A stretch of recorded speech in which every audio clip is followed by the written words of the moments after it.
Get ready, start. Mr. Vice Chairman, I was speaking about the need for developing a strong UN delegation.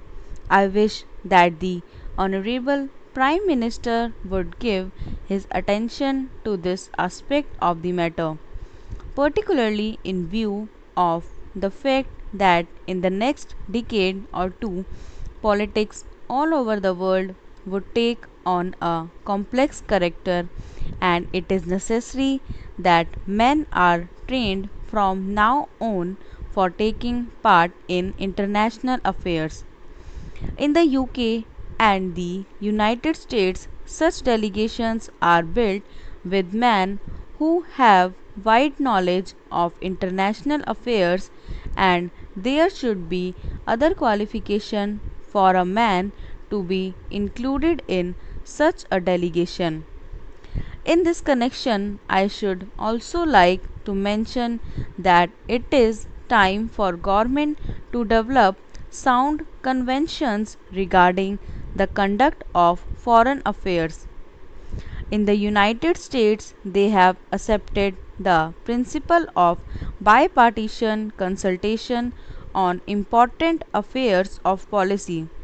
For example, when President Kennedy stood for election, President hands over, even during the period of the conduct of the campaign of President Kennedy, kept him informed about major developments in foreign affairs.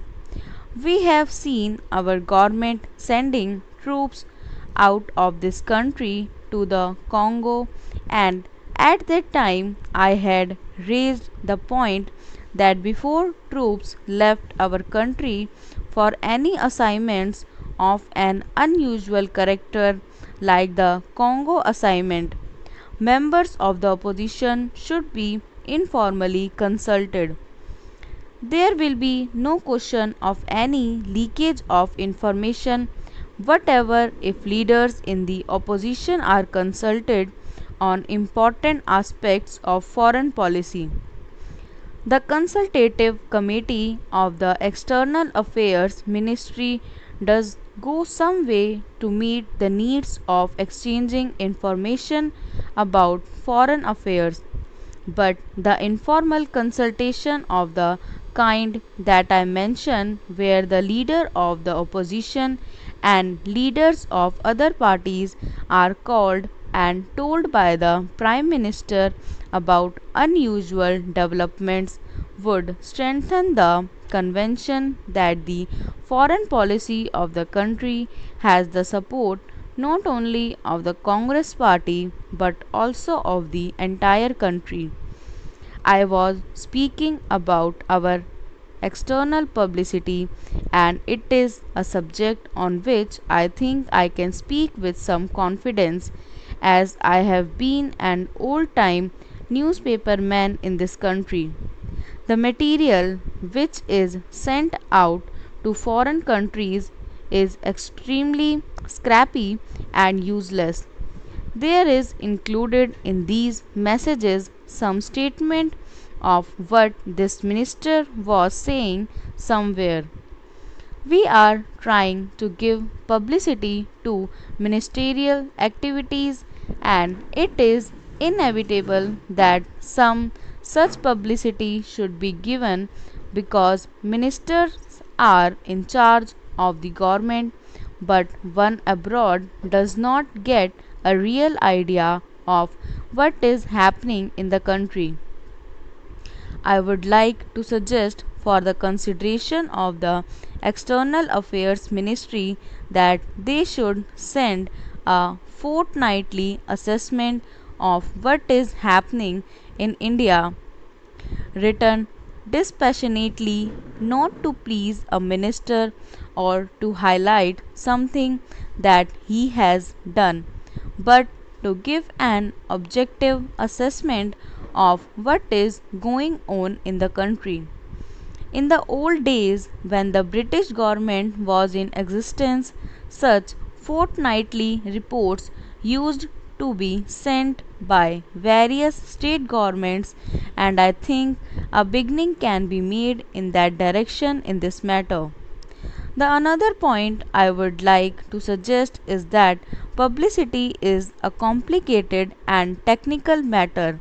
The Foreign Service it is constituted today does not have sufficient training in publicity.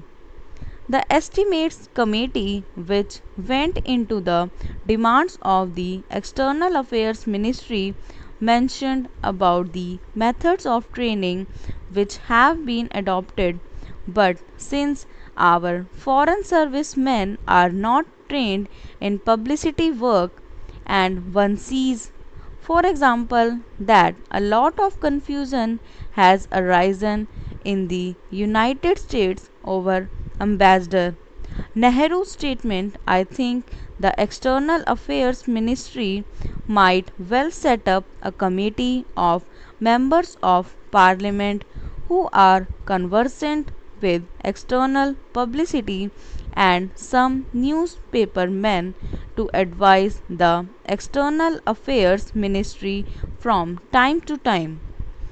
I do not think that the committee will ask for information which is confidential or secret, but they can assist the newspaper men. There are a handful of competent men who would be willing to serve on the committee in an advisory capacity. They would be able to tell the External Affairs Ministry what should be done in order that our news publicity abroad is better. I mention also that the Estimates Committee had recommended the creation of a cultural cell. Sir, to my mind, we have also to be clear in our mind regarding the objective of rural industrialization. Do you mean to have only diversification of rural economy, and are we going to have rural industrialization only in order to give some help to those who find themselves unemployed during a certain period of the year? Are we aiming at utilizing local resources and meeting local needs through diversification of rural economy, or have we a more fundamental objective in mind when we are trying to industrialize the rural areas? Without this, I am afraid rural industrialization will not be possible. Stop.